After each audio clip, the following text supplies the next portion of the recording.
Good morning, everyone, and welcome to the introductory webinar for Track 3. We will hold on for a few seconds to let other people come in.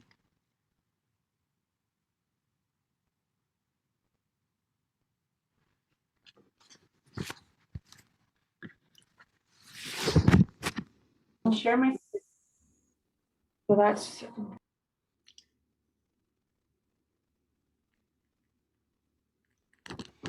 All right, well, good morning, and welcome to the webinar, Track 3 webinar of the California Adaptation Forum. And thank you to the Local Government Commission for bringing us all together. I'm Ignacio Dairit, Director of Programs at the Center for Creative Land Recycling, CCLR, or CCLEAR for short. At CCLEAR, we help states, cities, and stakeholders nationwide to reuse blighted and underutilized properties, many of which can be used for climate change adaptation and mitigation. These just don't include urban infill, but they include rural, remote areas, including mine-scarred lands and even lands affected by wildfires. Our work involves policy, technical assistance, outreach, partnerships, and helping communities obtain grants for these efforts. Feel free to introduce yourselves and your organization on the chat.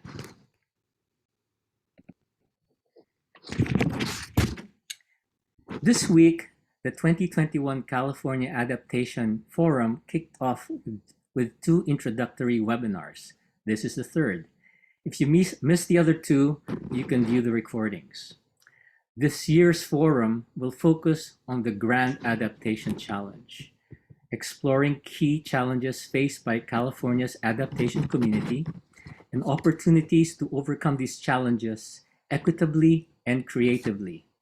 Over the next 4 months, we'll be diving into challenges related to track number 3, catalyzing meaningful adaptation, and facilitating a series of interactive workshops for practitioners to discuss their shared challenges and identify potential solutions. Joining me as facilitators for this track are Melody Grubbs, who is a science, research, and policy specialist at the University of Southern California Sea Grant Program. As a coastal scientist, Melody is focused on helping communities prepare for and adapt to changing climate conditions, coastal hazards, and sea level rise. She specializes in physical coastal processes, habitat restoration, and monitoring and geospatial science, and has over a decade of experience in planning and implementing coastal habitat restoration and living shoreline projects in California. Ben Gettelman is a senior facilitator and vice president at Kearns and West, working with public agencies, interest groups, and communities across California to help them address some of the most pressing challenges facing the state, including climate change adaptation, water resource management, air quality, wildfire prevention planning. Ben designs and facilitates collaborative planning processes to ensure that stakeholders who will be impacted by a new plan, policy, or decision have a meaningful role in shaping it.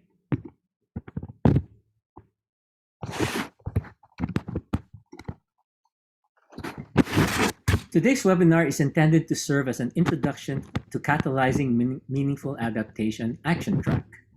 We will review common challenges that practitioners face when implementing climate adaptation strategies. We'll also highlight examples of and opportunities to address these common challenges to catalyze meaningful adaptation.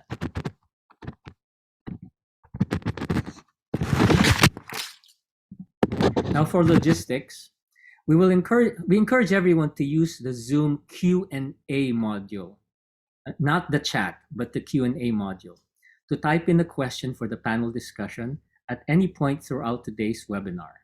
We won't have a Q&A after our speakers. We might not have time, but we will take your questions as we have time. You can also upvote existing questions that you would like to see answered. Now, Melody will provide an overview of key challenges related to implementing adaptation solutions. Good morning, everyone. Thanks for joining us today. I'm Melody Grubbs with USC Sea Grant Program. And I just wanted to quickly set the tone for the speakers, amazing speakers we have coming on to kickstart this track and talk about what we are focused on in the next coming minutes. So year after year, we've been seeing more communities assess climate vulnerabilities, develop adaptation plans, and begin implementing adaptation strategies, all kinds of adaptation strategies. However, there are many barriers that must be overcome in order to catalyze meaningful and equitable adaptation at the pace and scale demanded by the climate crisis. And so as part of the registration for this workshop, and there was several key adaptation implementation challenges identified by registrants. These include things like funding, how to allocate limited resources to address a multitude of climate impacts and community needs, how to finance large landscape level initiatives, and the need for financial market transformation. Additionally, it was identified that we need to build effective collaboration. We also need to build capacity for local communities to implement adaptation actions. There was also legal challenges identified for novel approaches, and also balancing acute near-term disasters and long-term climate impacts. These are just some of the examples of the many challenges that coastal communities and communities in California are facing with adaptation action. And so we hope that these speakers will put some insight into some of these challenges we're addressing, but that we'll use the rest of this track to really focus in discussing these challenges and developing some potential solutions to overcome them. So with that, I'm going to transfer it over to Ben to introduce our speakers for today. Thanks, Melody, and good morning, everyone. Again, I'm Ben Gettleman from Kearns and West. I do have the privilege of introducing our speakers this morning, and I'm going to be moderating the panel after they go through their presentations. So the way we'll do it is we'll go through each of the 4 presentations, then we'll have about a half an hour for Q&A. So I just encourage folks, as we go through the presentations and you have questions, please type those in to the Q&A module, and then we'll kind of sort through those and organize them and get through as many questions as we can with the time we have today. But let me introduce our speakers for now. So Juliet Finzi-Hart's the program manager for Icarp, the Integrated Climate Adaptation and Resilience Program. Prior to joining OPR, Juliet was an oceanographer and director of outreach at the USGS Pacific Coastal and Marine Science Center. Earlier in her career, Juliet was a research assistant professor in the Marine Environmental Biology program at USC, where she also served as the Marine and Climate Science Specialist at USC Sea Grant. Maureen Frank has worked in county government for 30 years and currently holds the position of Deputy County Administrator. Over the course of 30 years, she's managed the following programs and departments: capital projects, community development block grant, facilities management, library, Office of Emergency Services, purchasing, and recreation. So she knows her government. Currently, she's overseeing the county's capital projects program and working on 2 community resilience centers aimed at addressing fire, climate hazard, and building more resilient communities. Susan Silber has worked as both a community organizer and environmental educator for the past 30 years and has worked in a diversity of organizations from the Peace Corps to Hosteling International. She was introduced to community resilience after learning about the transition movement several years ago.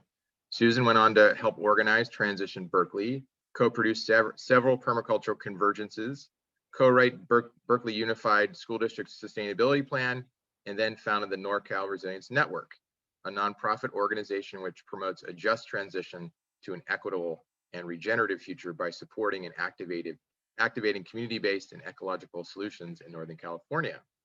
And finally, we have Dr. Susie Moser, who is an independent researcher and consultant working on adaptation to climate change, science policy interactions, climate change communication, and psychosocial resilience in the face of the traumatic and transformative challenges associated with climate change. She served on many scientific advisory boards and contributed to IPCC US national and California climate assessments, and she's a familiar speaker from previous California adaptation forums. So again, welcome to all our speakers, and thank you again. I'll turn it over to Juliet now, who's going to give our first presentation focused on planning, finance, and insurance. So Juliet, do you want to pull up your presentation? Sure thing. Hi, good morning. Okay, does this still look okay? That's great. Okay, great. You never know. You test these things out and then they always go sideways. Good morning, everyone. I'm Juliet Hart and I am with OPR.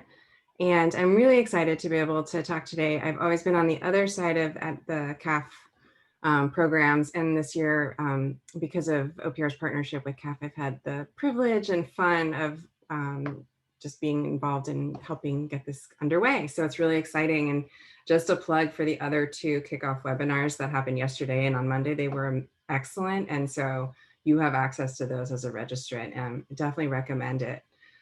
Checking those out, because you'll see the path of what we're trying to do, of talking about equity, of course, and then talking about planning, and then today into implementation. So thank you all for being here, and thanks for the opportunity to quickly chat. And I'm not going to talk for long. I'm really just want to pass it on to Maureen and Susan, and then to Susie to talk about some of the on the ground stuff. But I'll just quickly go through some of the resources at the state level that we're trying to provide to help get to implementation.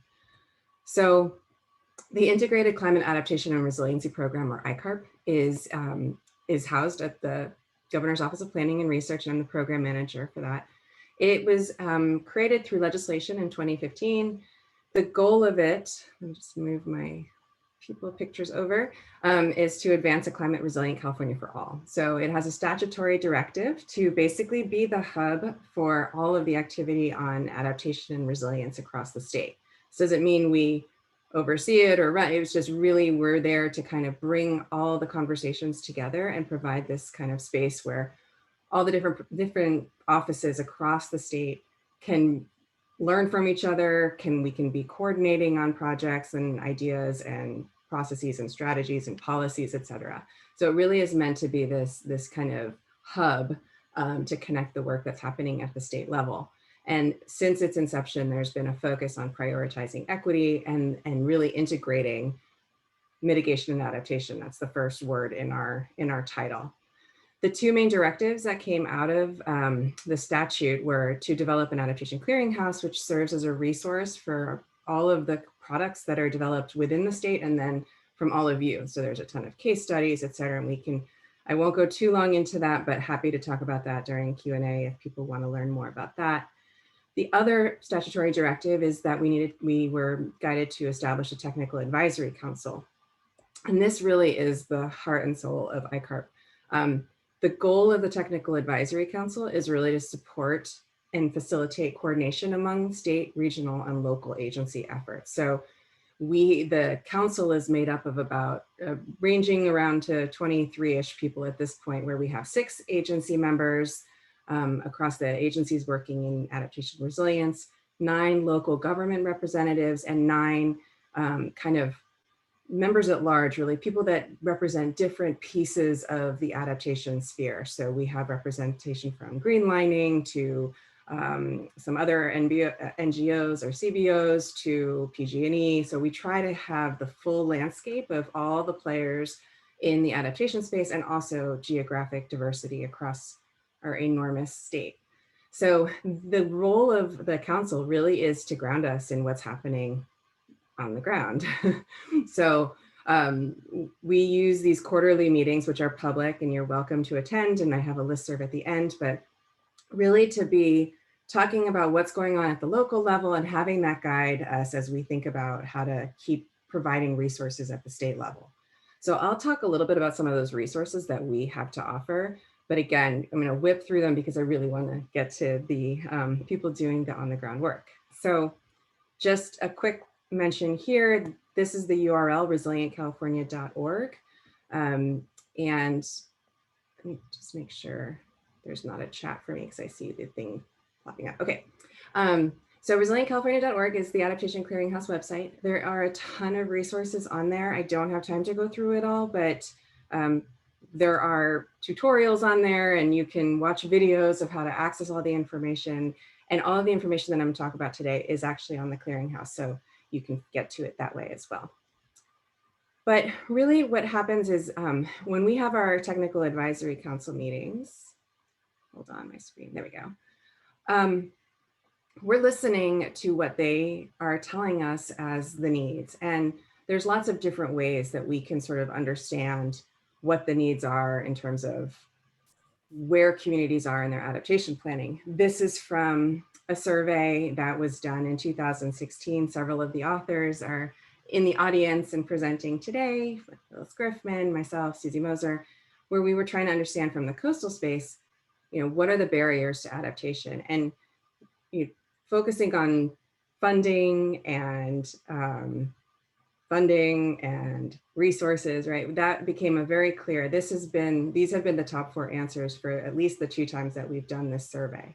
So between what we were hearing from our council, what we're seeing in these surveys to really understand what's blocking people from actually implementing, Icarp worked to put together a report, Climate Adaptation Finance and Investment in California, that tried to provide some background and sort of level setting to allow people to understand what does funding mean, what does financing mean. So I just wanted to let you know about this resource. It was developed in 2018, and so probably already it needs to be updated, but there's a lot of really good basic information, just understanding like how do loans, insurance, and incentives work? Where do taxes and assessments, charges and fees, how does that all kind of combine together to form this landscape of funding and then financing? So I'm directing you to this, happy to talk about it more, won't get into too many details, but some of the key takeaways that this report identified were there is not at this point yet really a standard assessment approach to assessing what are the right funding options. So in the report, we highlight a couple of ways of thinking about how do you choose the right way to fund or finance your project. There's an emphasis, of course, as always, on ensuring investment in equitable outcomes. And the key takeaways from the report are really, we can't grant our way out of this. All of you know this, you're on the ground and doing this work, you know how hard it is. We need to be thinking about some revenue streams that will allow us to move forward. The other piece of it is incorporating the kind of the climate projections and the uncertainty and bringing that into the conversation from the beginning so that we know that if we invest now, we're offsetting potential risk in the future, which is, even though it may be expensive today, it's going to save us in the long run. So that's one resource. That was done in 2018. So one of Governor Newsom's first acts when he started was to issue N1919, Executive Order N1919. And that really is about state investments and assets. And so what that did was establish a $700 billion climate investment framework. And the goal of that was to look at the pension funds and really develop a framework to sort of put our money where our mouth is and guide the state in how it's both investing in its pension funds, but also in what it's purchasing and how it's purchasing and who it's doing business with.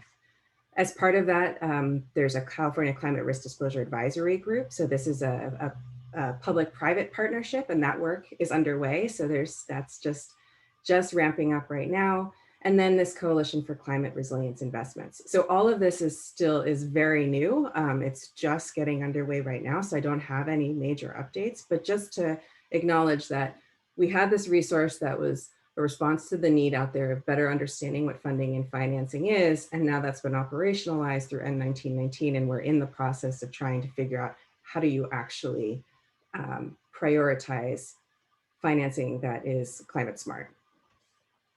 The other resource that came out around this time was Planning and Investing for a Resilient California. That also is being updated at this moment. So there is a lot going on at the state. And so it's kind of one of these check back soon or keep in touch and get on our listserv so we can keep you updated on all the different things that are going on. But this is also a resource. This is geared towards state agencies, but it talks about adaptation pathways and how to potentially be thinking about incorporating climate risk and climate scenarios into planning and investing. The other project that we have ongoing is a partnership with the California Department of Insurance and the Icarp Council. So this is just from a few days ago in the Beckworth complex fire. You know, one of the things that we know is that landscape scale adaptation strategies are going to provide a huge measure of protection for our communities, but currently that's not included in risk analysis by insurance companies. So there's this disconnect between all this amazing work that we're doing on the ground to build these landscape scale adaptation strategies and then not seeing that necessarily reflected in insurance rates or insurance coverage. So this is something that we're exploring with the Department of Insurance, looking at the range of different strategies that are possible that can also then have an insurance benefit. This is separate from SB 30, which is the Climate Change Insurance Work Group. That is all being done at the Department of Insurance, and they have their own separate process, and that's a working group process. And I assume at some point we'll bring that to the conversation as well. But so this is just to highlight some of the work that's going. All of this is driven from what we hear from our council is what needs to be addressed or what they need more information on. And then we go and we try to provide some more information and have this conversation, provide these resources. And then just the last little plug is that it's also the year to update the state adaptation strategy. So we're actively working on that. We have a set of priorities to which we're driving towards all of our work. And so right now we've been working with all of the state agencies. Several are also on the call today. So it's nice to see their names here. We're really trying to understand what all the different agencies are doing and how their work feeds into these 6 priorities. So you may have attended a regional workshop. Those wrapped up at the end of June. Right now we're drafting and we'll have a draft of this for comment in the early fall. So a whirlwind tour of all the stuff that's happening at the state, but hopefully there'll be opportunity to dig into any of it if you're interested. Here is our information. Nguyen Tar Key is our fearless leader. Here's my email, and Nikki Caravelli manages the Adaptation Clearinghouse, among many other things. And then if you want to stay in the loop with our work, you can sign up for our listserv. So thank you so much, and I will stop there. Okay, thanks very much, Juliet. We're going to turn it over to Maureen Frank from Tuolumne County.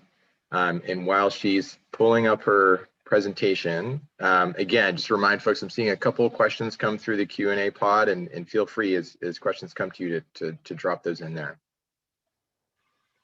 Marina, there we go. Yeah, trying. So are you able to see it? We can. You're not in presentation mode. There you are. Okay, got it. All right. Sorry about the technical difficulties. Good morning, everyone, and thank you so much for inviting me to participate in this panel. Tuolumne County got thrown into climate change and working on a project through participation with the state through housing and community development. And so since then, we've been on a whirlwind tour of trying to grapple with climate change and as a community, and what does resiliency mean for us. So what I wanted to do is just talk to the group today about some of the practical things, especially coming from a rural community, what you can do to prepare yourself for addressing climate change, how to really get your community involved in it, and how to maybe implement some projects. So with that, let me get started with the first slide. So right now, funding opportunities are coming to us fast and unexpectedly sometimes, as we start to look at the severe effects that we have from some of the climate hazards that all of us are going through. And for especially the rural communities, for us, it's primarily the fire hazard for us. I guess some of the most important advice I can give to people is be prepared before that grant notice. Climate change and climate hazards you got to remember, for many of us who have been invested in the subject matter and learning more and educating ourselves, you need to know that for some people in our communities, they're not as aware of it. They hear the words climate change, but that's all they kind of know. They don't no more than that. So for me, it's start the conversations now with your boards, your elected officials, and your community. You know, the topic can be overwhelming for a lot of people. And so where do you start? And, you know, trying to look at how your community wants to respond, how you want to mitigate those effects. You know, do you start looking at some of your building codes? Do you start looking at going after some grants or projects? Do you start looking at having community facilitations? And really, you can't do that because climate change means different things to different people. So you really need to step back and really look and have that conversation with your community and start working with them. So when funding applications come available, you know, you can clearly then define your project, that you can get off the ground and start really working on that grant application, because I can tell you whether it's a feasibility study, whether it is a full-blown project that you want to do. Oftentimes, as a community, you have a month to put it together if you're lucky. And that doesn't include going to maybe your respective board or your elected officials. So if you can do that work up front and to be able to tell your story, you know, why is this important to your community and what is driving you and what do you want to achieve? Well, then really, if you have that defined, will really clarify and help you in writing an excellent grant application. Being able to tell your story is so important. The other thing is, as we were talking about before, is engaging partners is so important, and bringing them along and having them participate in that. And then if you have those goals and concepts like we talked about, it's easier to write the grant application or applications. Get buy-in. It is so critical all the way through the project. So as you work with your community or your association or your foundation, really trying to help get the buy-in both in the beginning of the project, so in the creation of the project, and then all the way through the implementation of the project. And then if you really look into sustainability, because oftentimes these projects are not just, I don't want to really say one and done. It's not, it's these opportunities and whatever your goals are oftentimes take more than one funding mechanism or one project. Usually they consist of several projects. So you want to see the sustainability of your project. And so in order to achieve those things, it's really important to get buy-in. As I said earlier, the state of California, we were able to partner with OPR and HCD and CAL FIRE and US Forest Service in a national disaster resiliency competition. So the opportunity presented itself in the Obama-Biden administration, in which they were tired of paying time after time for disasters, and communities were building what was destroyed and not looking at making themselves more resilient. And we really, after the 2013 rim fire for us, it was at the time, this is what's scary, it was only 257,000 acres, which is amazing. But at the time, it was the third largest fire in the county in 2013. We are now, that fire is now the 9th largest in the state of California. And that just shows you in the state of California, the climate hazard of fires and wildland fires is just so extreme and something we need to deal with. And for our county, we know that, for example, major wildland fire is not a matter of if, it's when. And we often compare ourselves and we look a lot like Paradise. And so we really wanted to figure out as a community after that fire, how do we become more resilient? But each time you talk to a different person in the community, it was like, well, what does that mean? What do we need to do? What do we want to accomplish? And so it was through listening sessions that we really talked to our citizens about it. and really had some heart-to-heart discussions about things in the meantime. And I applaud you guys so much as far as coming from a rural community to work with the insurance commissioner, because our insurance rates are going through the roof, and it's because of our wildland threats. And so what we heard from our community was really three things that you see on the screen here. We wanted to be able to have a better response and recovery from these type of emergencies, whether it was fire or the prolonged power outages or heat or cooling issues. We needed to have a healthier forest. For Tuolumne County, over 2/3 of our land mass as a county is in a forest, whether it's the Stanislaus National Forest or Yosemite National Park. And so we need to really look at our forest and assist those state and federal agencies in regards to their practices and work with them in regards to gain a healthier forest. We also need to work on our economy and improve that. The rimfire we rely on tourism a great deal, and we were right after the rimfire, we had the sequestration at the federal level, so no one was coming to the national parks, and so that was really hard on our economy. And so we wanted to really look at how do we better ourselves economically, especially relying on our natural assets that we have in the county. It was from these listening sessions that the NDRC grant that we developed the Community and Watershed Resiliency Program. And I won't go into it too much.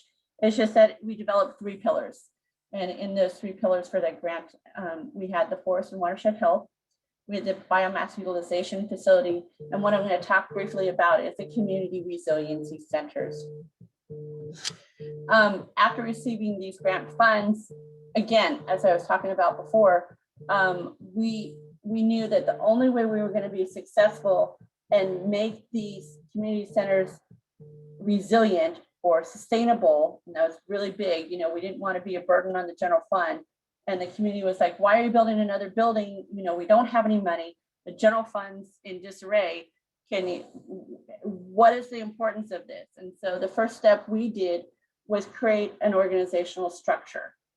And I know it takes time and resources, especially for the staff, but it was important for us to create this organizational structure because we wanted to have one that was streamlined but very inclusive. And I know that's a hard fence to be on, but you want to make sure that everyone in your community has a voice in the process.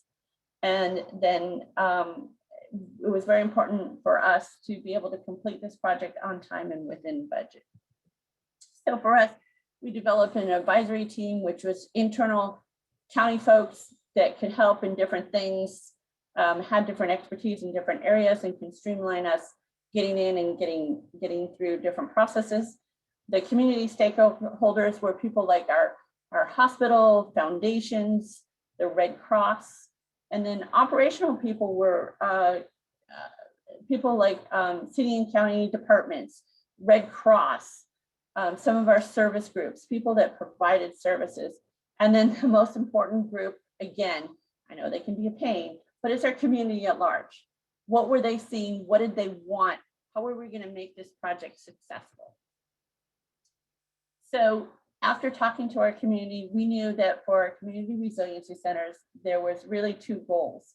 In these community centers, there's 2 of them, and they're going to be placed in our 2 most economically challenged and the ones that were hardest hit from the rim fire.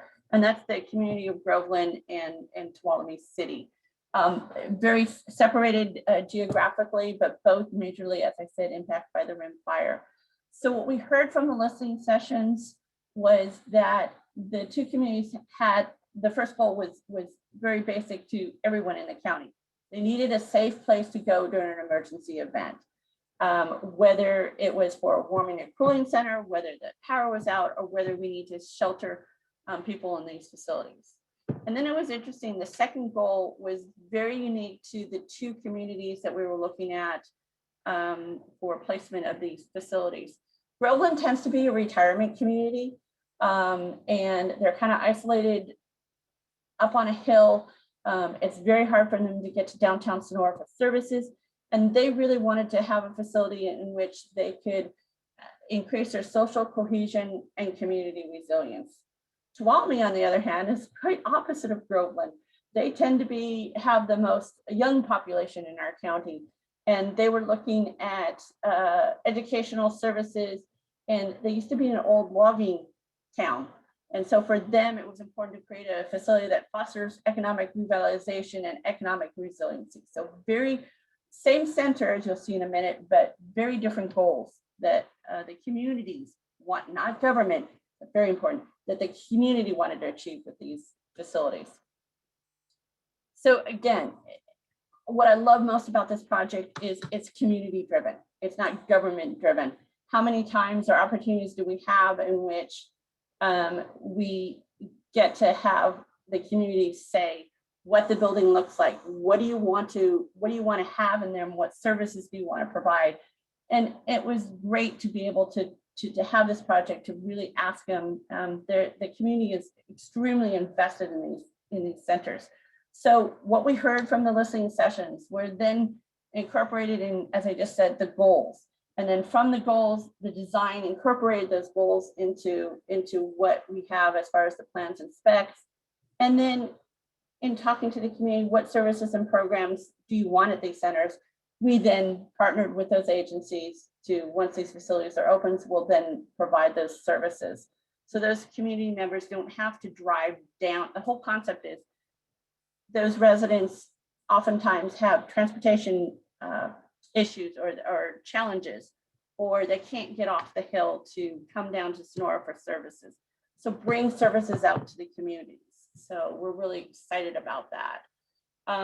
Several of our committee members that I talked to you about earlier, as far as the committee structure, are now partners in our program, and they have been tremendous for us in regards to providing additional support. They're helping with donations, and they are helping us with support letters and other going out and speaking engagements or outreach when we need them.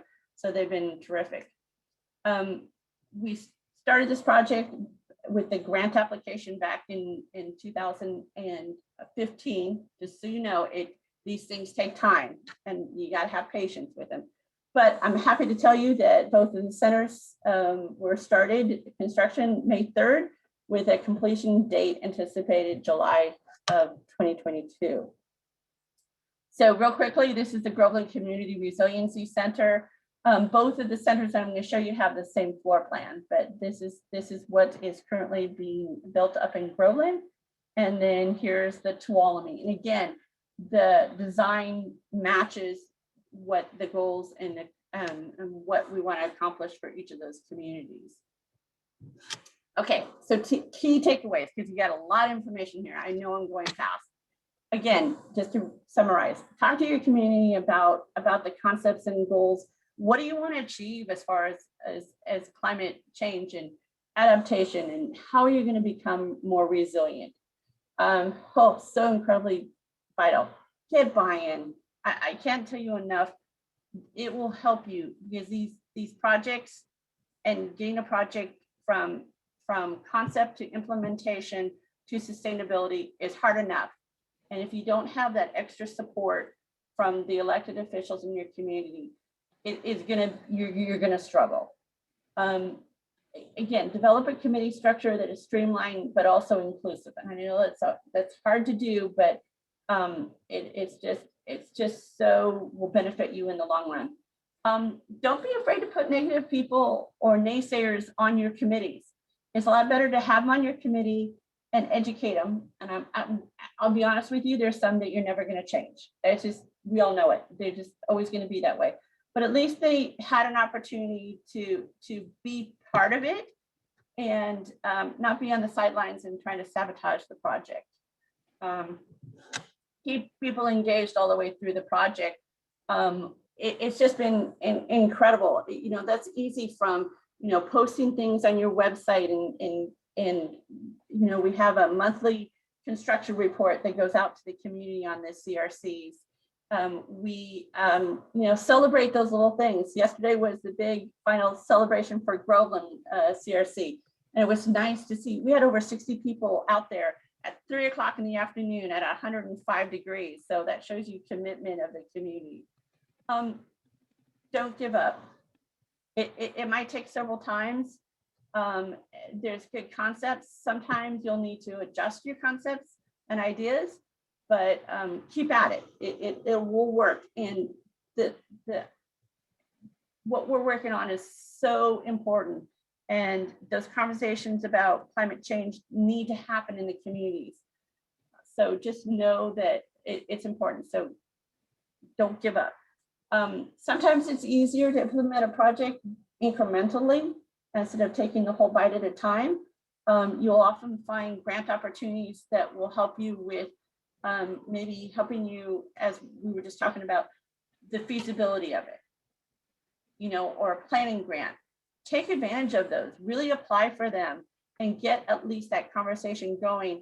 So you have something that's shovel ready. So when another grant opportunity for actual construction or moving on to the next phase of your project, you'll be ready to go.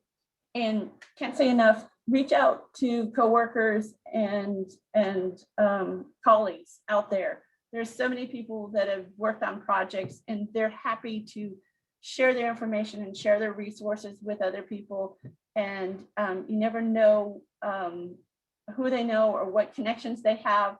And like I said, people are always willing to help. This is going from a concept to implementation to then the sustainability of the project is hard. And so people are there to help. That was really fast. I know you have a lot of other presenters to go. That's the nuts and bolts of trying to put together a project. So Thanks very much.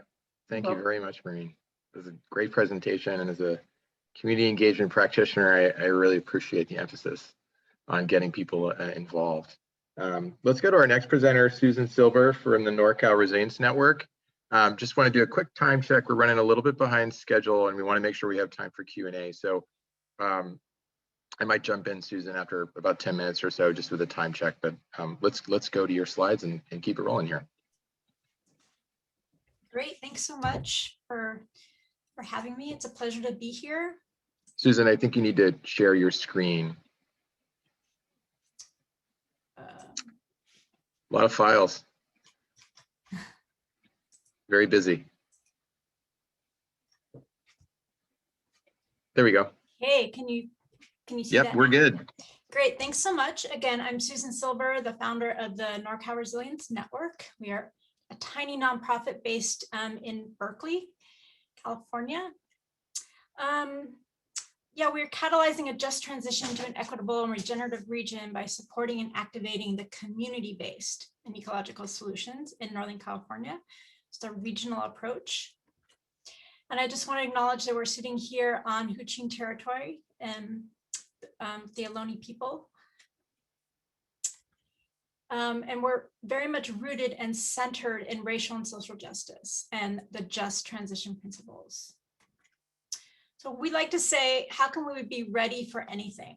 This past year and here on out, there's so many crises coming our way. How can we be ready for any of them, for all of them together?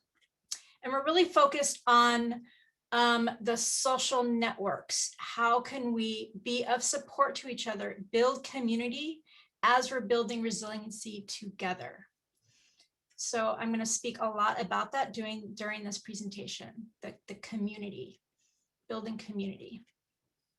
So we have 3 programs. The first is our network of organizations doing the work. Second is the resilient hubs, the community resilience centers that Maureen was referring to. And lastly, the funding, supporting the programs for the resilience hubs, spaces, and blocks. So as Maureen said, they're working on a climate resiliency center. We're looking at a couple different models when it comes to resilience hubs. And I'm sure many of you are familiar with this concept of sites that are community-driven places that are demonstrations for climate solution and serve to coordinate and exchange communication and distribute resources and then support the community programming, both during emergencies and year-round. So resilient hubs, they're the buildings that are the community serving facilities that can distribute food, especially during COVID last year, but also can be demonstrations for climate solutions. And they can include libraries, schools, places of worship. So this is not just building a new building, but also just retrofitting and lifting up the existing sites that are doing this work. And then resilient spaces refers to sites that are not buildings, that are really intended to enhance or support community resilience. That includes unhoused encampments, for example. This photo in the center is an unhoused encampment that has some cob buildings and an urban gardening that is truly building community resilience. School gardens can serve as community spaces, resilient spaces as well. And then resilient blocks in neighborhood is another approach, looking at neighbors, how they can build resiliency together. So we also are looking at our site-based partners, non-site-based partners, including the Asian Pacific Environmental Network doing a tremendous job of lifting up policy around resilient hubs, and Shareable doing working on great stories about community resilience, etc. So our vision is to really create this network of hubs, spaces, and blocks and partners that are doing this kind of work. And we're currently working on an 8-month pilot test of a leadership program to catalyze resilience hubs, spaces, and blocks. So look at the challenges of funding, how many of the sites that we're working with have very, very limited resources. So we look at really how can we fund both the bigger infrastructure projects, but the much smaller ones as well. How can we fund disaster preparedness supplies, for example, and projects that look at food distribution or rainwater catchment, for example. Solar battery backup is another huge need for most of these sites as well, the off-grid power. And then the funding need also includes assessment and training. So we're really looking at how can we train, how can we host training sessions by sector so we can really transform different kinds of sites, the youth centers, the senior centers, the community gardens, etc. And then training sessions for resilience hubs by bioregion as well. So in Northern California, the East Bay, the North Bay, how can they be working separately on those projects, but then also be coming together and sharing what they're doing and the best practices. And then another funding need being programming and projects. And again, many of these programs, many of these sites have very little money, and a little bit of money would go a long way. So really looking at giving, for example, stipends to community organizers so they can support garden work days or anti-racism workshops, or even just getting people together for block parties, and then supporting resiliency work through that. And then another funding need being sharing best practices and collaborating across the sites and the bioregions. So the meetings, the convenings, we have on our website many resource pages and stories, case studies about these different sites.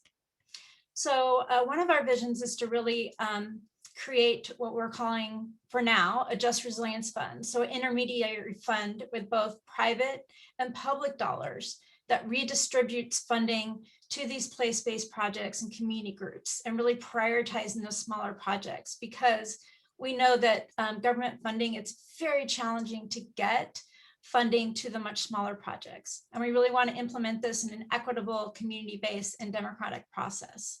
So for example, the grant proposals will be read by community members and distributed in an equitable fashion.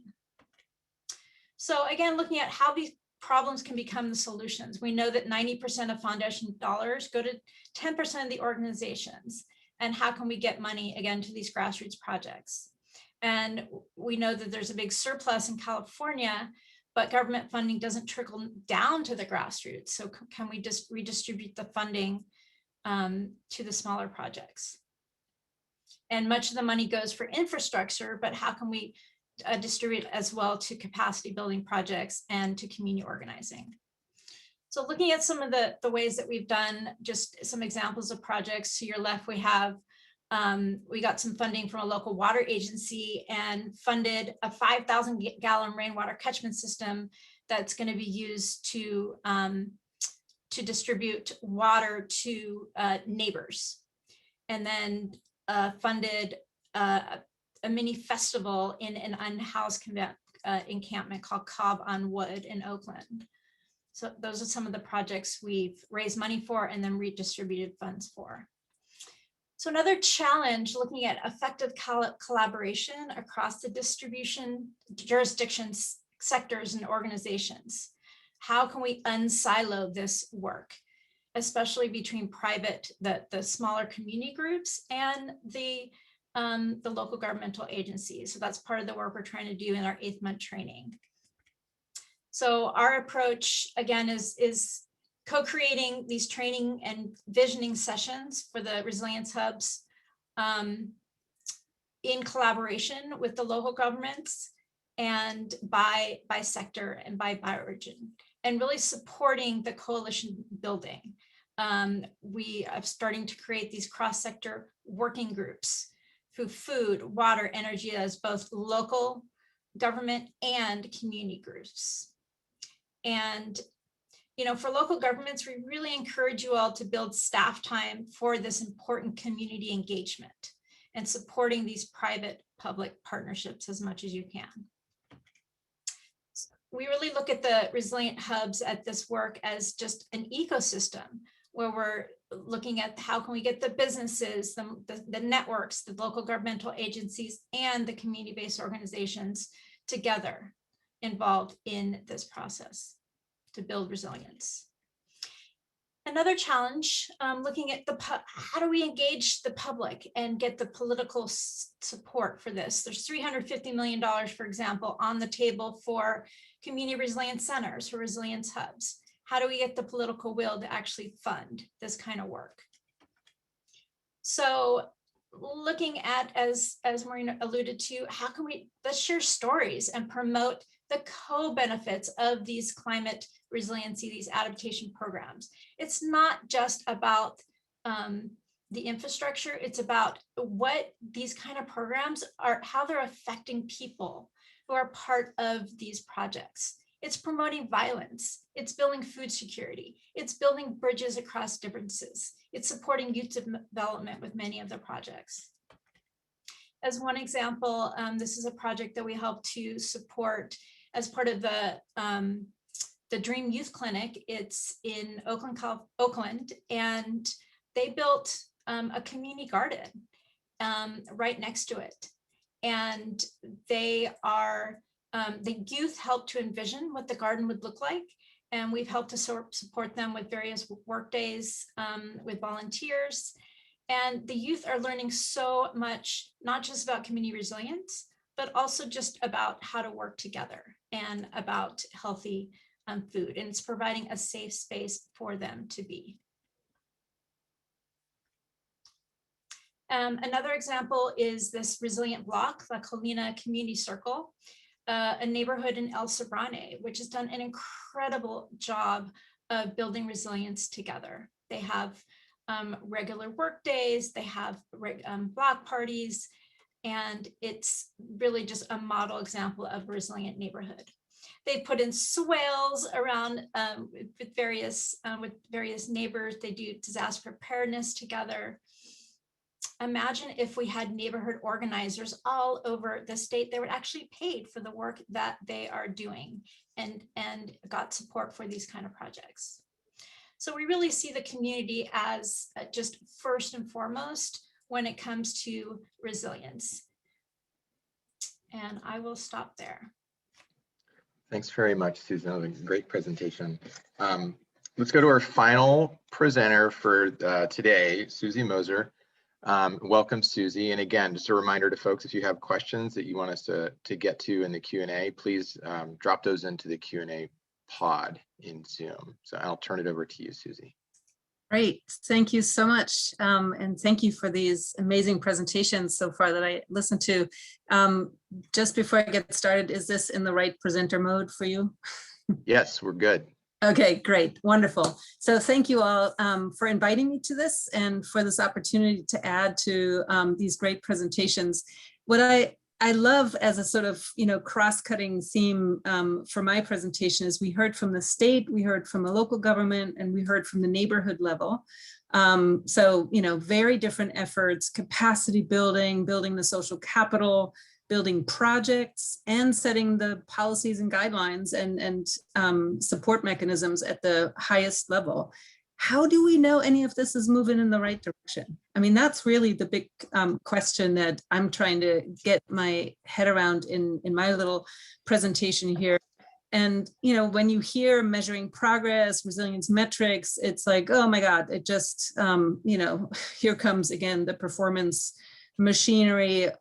Is that not just something we always add on at the end? We end up not having money for it. We don't do, and then hopefully somehow fudge it together at the end when we need to do a grant report.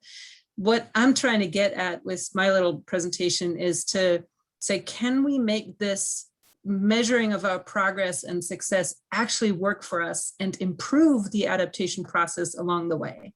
So in light of the fact that we don't have a ton of time, I'm going to give you my key takeaways at the outset, and hopefully I'll get through everything. But basically what I want to argue and show you is that tracking adaptation progress and success, if you do it right, actually helps you with every piece of the process, both with the planning, the implementation, with the fundraising, with the engagement and communication, some things that we just heard, with accountability, showing that you're doing what is necessary, and with learning over time. And I think that's, really, really important. It actually accelerates the adaptation process over time, and is just like setting up these structures that Maureen talked about. This is one of those things that looks like it's going to take you more time. It in the end buys you time.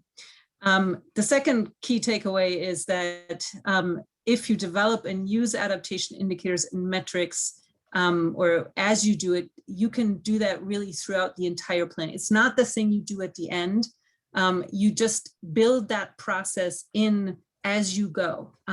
Another way of actually making this more efficient. And the last thing I'll say as sort of an overarching message from this is it's got to be realistic. Yes, it's going to take you some time and some resources to do this.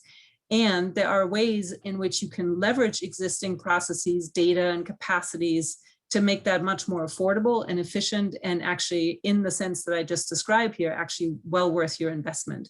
So let me walk you through this in more detail. This is, I just took off the internet some generic cycle, typically depicting what adaptation looks like, from assessing your risk all the way to planning, implementation, and inevitably, monitoring and assessment or evaluation is at the very end of this, and it then is sort of used as a way to move you on to another round in this cycle. Well, maybe there's a different way to think about it, but that's typically, how we approach this. It's also in the adaptation planning guide for California in this way, although that's only a half circle the way it's presented. But anyway, you get the point. And you all have to do it, right? This is not new. You all have to, come up with numbers for your budgets, for your funding proposals, for whatever management systems that you have, outcomes, targets, standards. I mean, you name it. This is the kind of stuff that's already part of your daily life. It's just a lot harder to think about, well, how do we know adaptation? What are the right metrics or indicators for adaptation that we should use in the face of uncertainty and, with all these moving targets? Like, what are we looking at? Well, I came to this question more than 10 years ago now, when I was in California, and we basically, I got the question from including some people on this phone call, if I saw the participant list correctly, that simply asked, how do we know we're moving in the right direction, right? And what I'm putting in front of you here is that we could be anywhere on this spectrum, from making things worse, actually, by irreversibly putting more burdens or damages on vulnerable systems, vulnerable people, or we, maybe just cause more problem, even though it's still fixable, slightly better is if it's just not effective, but it's not great, right? There might be others that are adversely affected by what we're doing, even if we do something good for a system that we are, focusing on. But, what if at the minimum, our goal would be to at least not do any harm, right? So there is short-term or medium-term effectiveness, and it doesn't have any negative consequences for anybody else or any other system, or ideally, actually creating something better. I mean, what if that investment we get, the money that comes in with recovery dollars after a disaster, we could actually use that toward a better, outcome altogether, getting into really a transformative space here. So, hoping that you can see at the end of this that adaptation metrics could help you avoid being on the left end of the spectrum and moving more and more toward the right end. And, that's really what we're after. I looked at this in the context of 4 different projects that are sort of built on each other, starting in 2011 with Sea Grant funding. Thank you, Phyllis, who's on this call, looking at what does, what are we even talking about when we say adaptation success? What are some of the key components of that? At the same time, I was working on a book with a bunch of colleagues to just get a sense of where are we with understanding that. And then I worked with the National Estuarine Research Reserve System, including one of their reserves in California, the Tijuana River down in San Diego, to kind of explore that. And we looked at it both on the reserves, we looked at it with the reserve working with the surrounding communities, or at a regional level.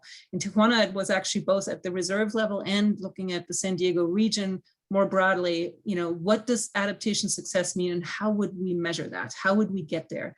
And we learned so many good things from that we ended up building a toolkit, which I'm going to introduce you to and point you to, and hopefully you'll find that useful as a way to go and check it out. So this is it.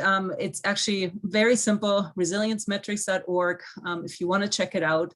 And there are tons of resources and ways of walking through it. It walks you through the basics of adaptation and resilience, talks you through the adaptation process, the process of developing indicators and metrics, gives you a few case examples from all the things that we did before, searchable resources in a number of ways, and how we got there. And I want to just point to a couple of things from that to get at it. One of the first things we learned is, why do people even care to know about this? Well, it turns out talking about success and having some evidence for that is super helpful for communication and engagement. It's a pretty dark topic we're talking about, and showing people that you are making progress, that you are working toward a desirable goal that they had a role in shaping in this visioning process, like Maureen described, or the kinds of resilience hub ideas that Susan described, actually gives people hope. It also, when you have people coming from very different angles to this work, it gives you a common set of things to work towards. So it really can help with the integration and keeping people on the same page.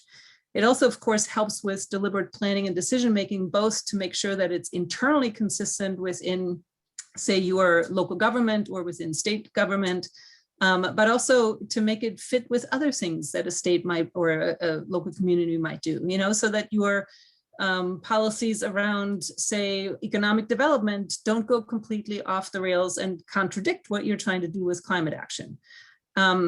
You need those kinds of goals, visionary goals, and ways to show how you're going to get there anytime you want to justify fundraising, whether that's through taxes, fees, or through a grant funding process. So it's very helpful for that. And then later, after you've done something, showing that you did it, that you were accountable, that you followed good governance principles.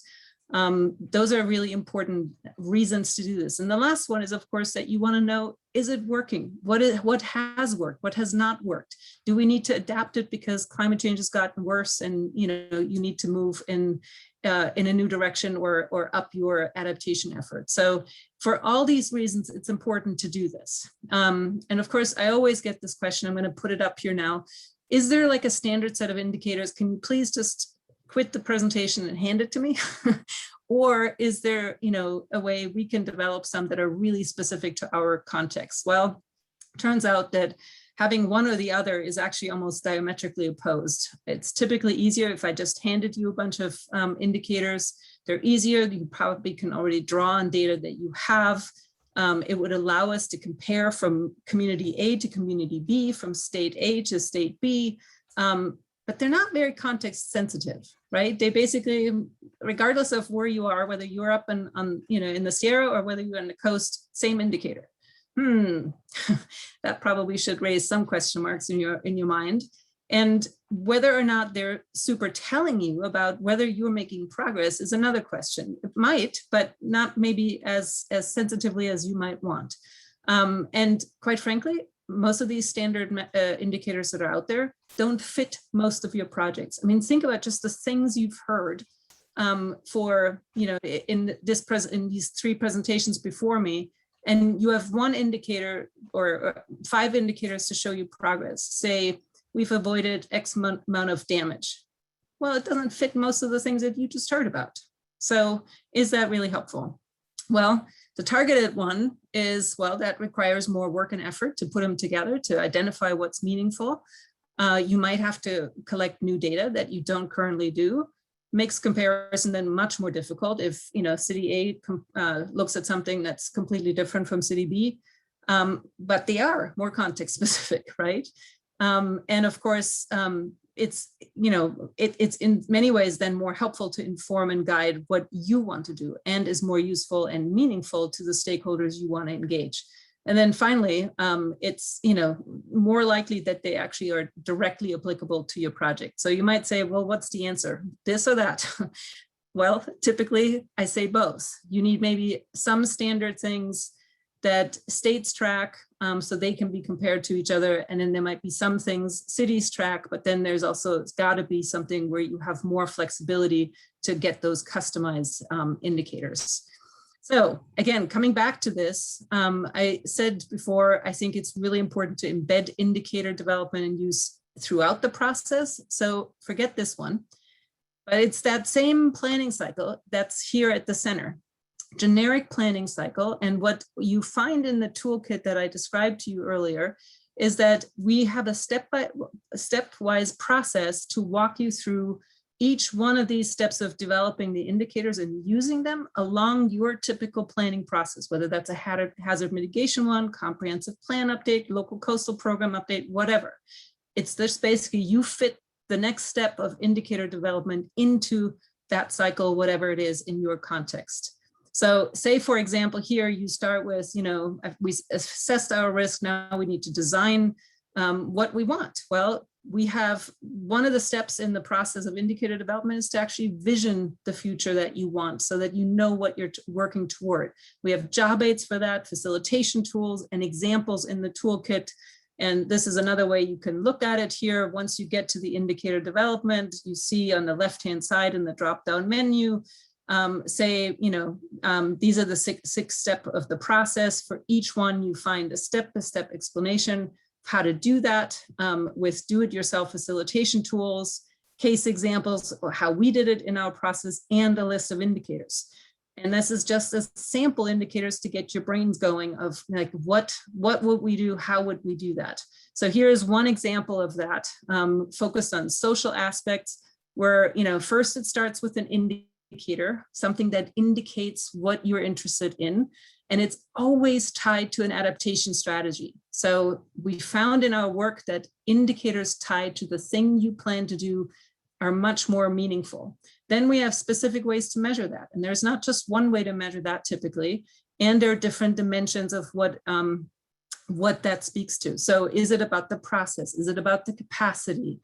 Are you addressing barriers to adaptation? Is it about decision-making or the actions you actually take or the outcomes? And there are different ones, for social aspects, environmental aspects, infrastructure aspects, governance aspects. So we have a few samples. It's not the final list, but you can get them there to get you thinking.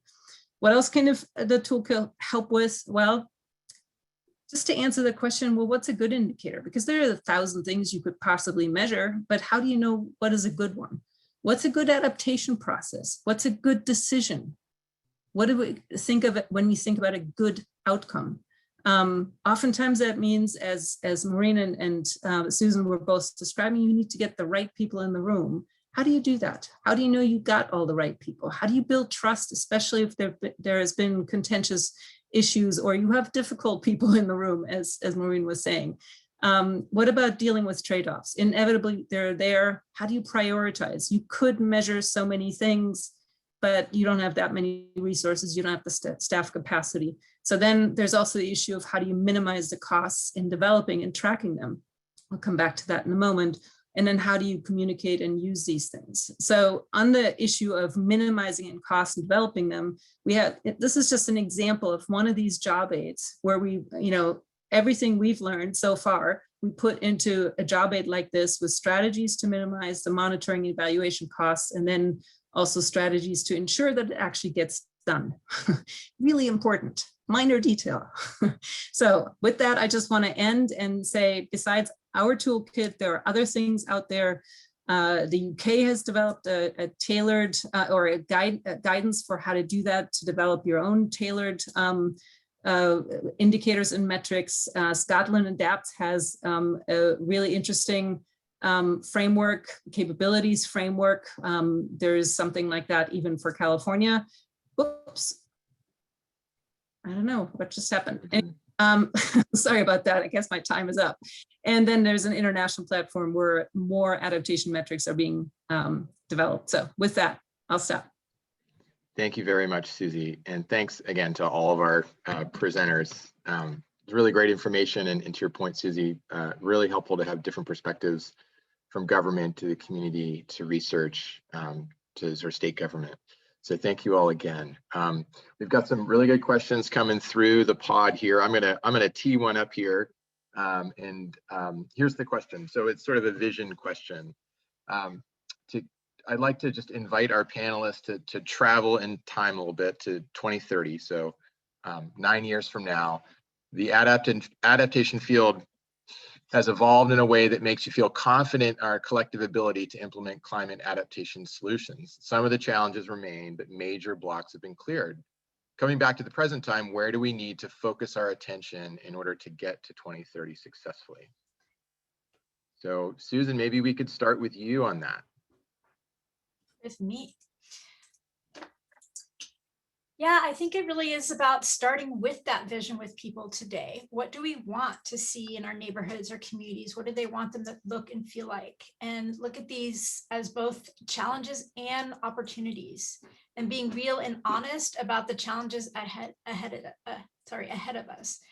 And really knowing how to reach beyond our differences and focus on the common ground. Let's start by listening and getting to know each other as people, not just as local government officials or the political party we affiliated with.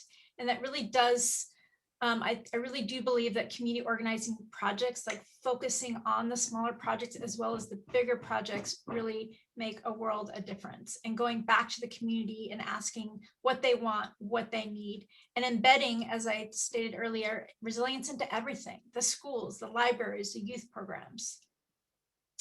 And lastly, acknowledging that capitalism is part of the problem. We have to have a just transition that doesn't focus on the profits, and just acknowledging capitalism's role. Moving to conscious capitalism. Thank you. Any of our other panelists have any thoughts here?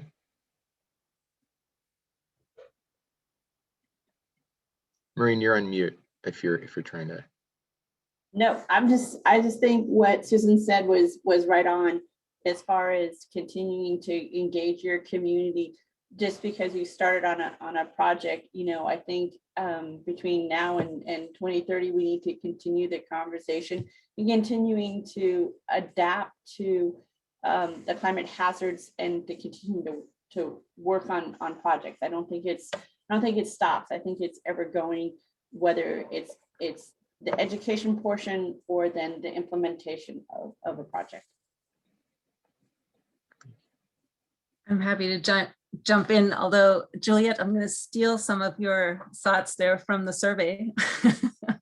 I mean, I've done that survey 3 times over 15 years, and it always comes up with the same things.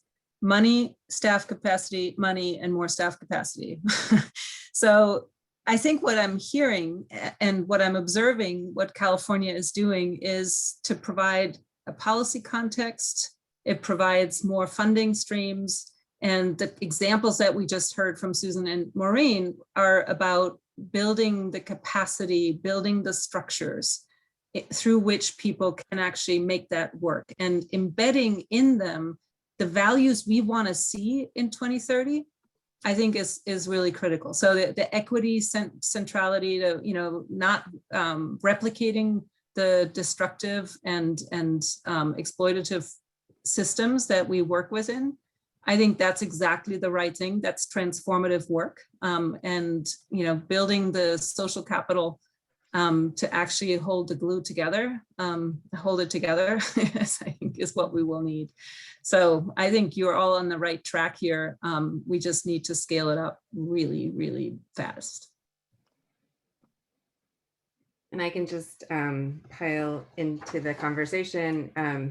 As a scientist, I think my first gut response is always, by 2030, everyone will love science again and trust it. And so whatever we need to do starting right now to start building that trust again in science, because, and Susie, you'll probably knock me down for saying this, but the science is clear. And so we have the information we need, right? So there's that piece is taken care of.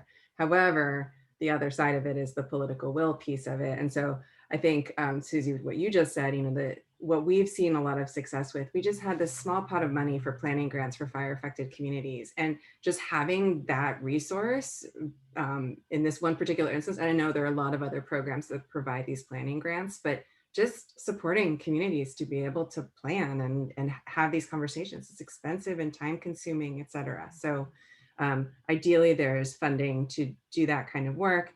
And then also recognizing that it's not just about climate change, it's the systemic nature of all of this, right? And so that climate change for many is just another thing on top of all the things. And so by 2030, we will understand that this is all connected. And so therefore, now we start showing how, and I'm so sorry, I can't remember if it was Maureen or Susan, but talked about the co-benefits. And so showing how what we're doing for climate is also really good for our just everyday life and redressing some of the systemic wrongs.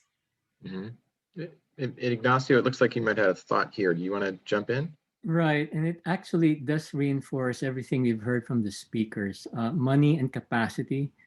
As someone who helps communities get these grants, there's usually a misfit. The grants aren't always in sync with what the community needs, and there's usually not just capacity, but many of these nonprofits and cities have to coordinate with each other, and you're burdened by the weight of trying to work together, and the grant just won't pay for that.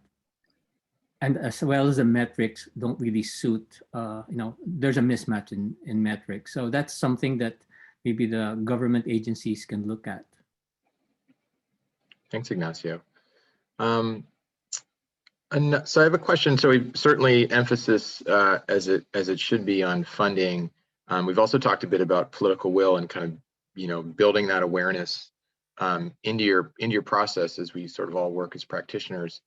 A question I have is how do we look at kind of how funding works now and really transform it or kick it into a different gear if we are wanting to move here towards real meaningful substantive change and going further onto the right of where Susie your spectrum was there. What really needs to shift, or what needs to stop happening, what needs to start happening to kind of get us activated more than maybe we are now?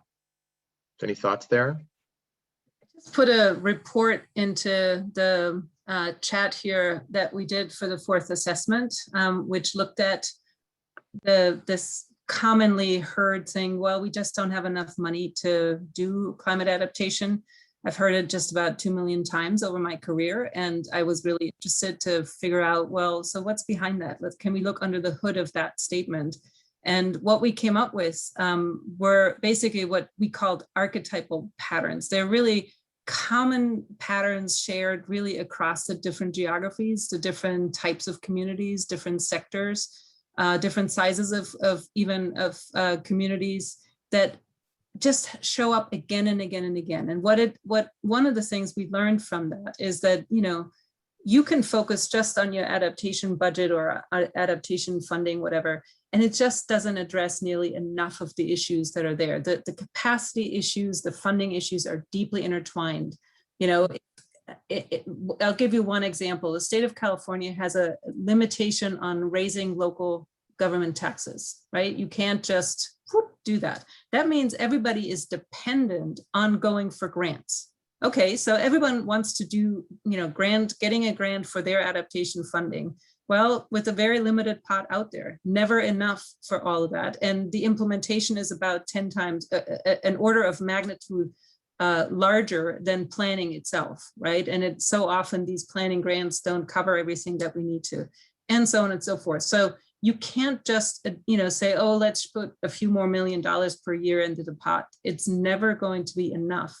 And you really need to fundamentally address some of the capacity challenges, some of the legacies of exploitation, why some communities are always behind. That needs to be fundamentally addressed. So it's really a demand on people to take a form of leadership that is needs to be way more courageous than what we've seen so far, with all the good work you all have done. And I think that leadership is yet forthcoming. Thanks, Susie. Susan or Maureen or Juliet, any other thoughts here? Sure, I can take a stab. I'm going to take a stance that, very different in really mobilizing communities to build this political and public will. And how can we get communities, individuals, stakeholders to want to work on these projects, these programs. So, looking at getting youth involved and using social media, again, using stories, make this more of a movement, something that is really exciting and that people want to get involved in, from the smallest of resiliency projects to the biggest of, starting climate resilience centers. And again, focusing on the co-benefits, why they want to be working on these projects, the violence prevention, the centering the BIPOC communities, and building a coalition that is not just with climate practitioners, but with labor, with teachers, with seniors. So building this very wide and inclusive coalition of everybody building resilience together. Thank you.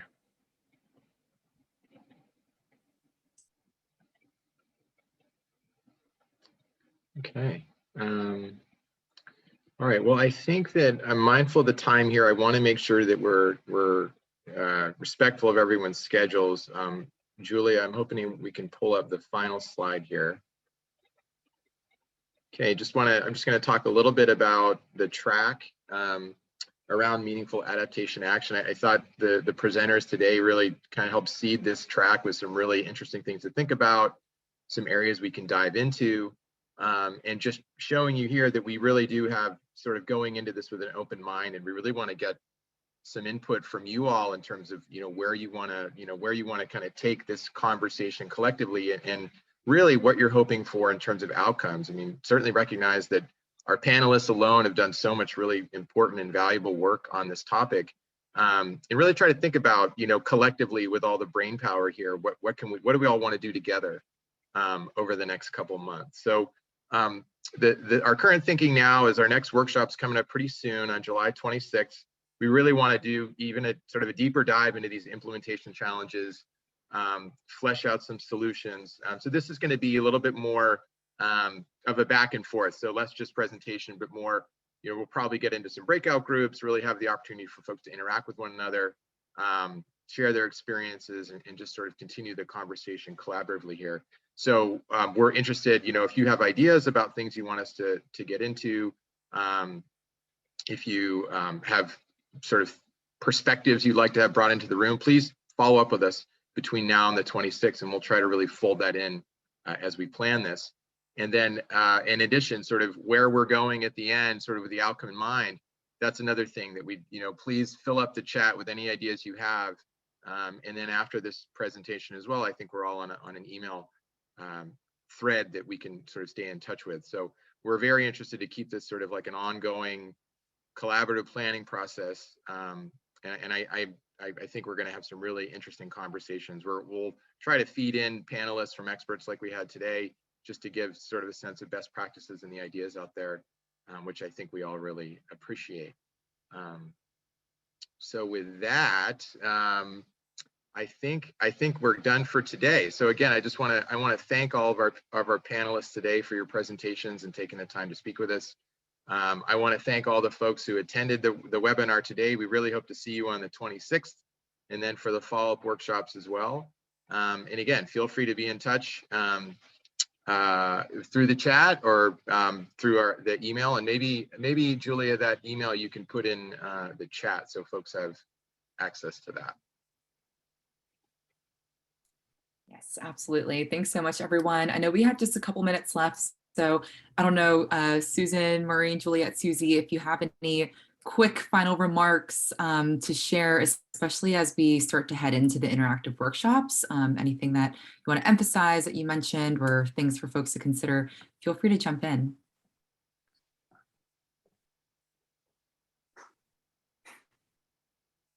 It was a pleasure to be here. Thank you all so much. And yeah, just keep focused on the grassroots, on the community.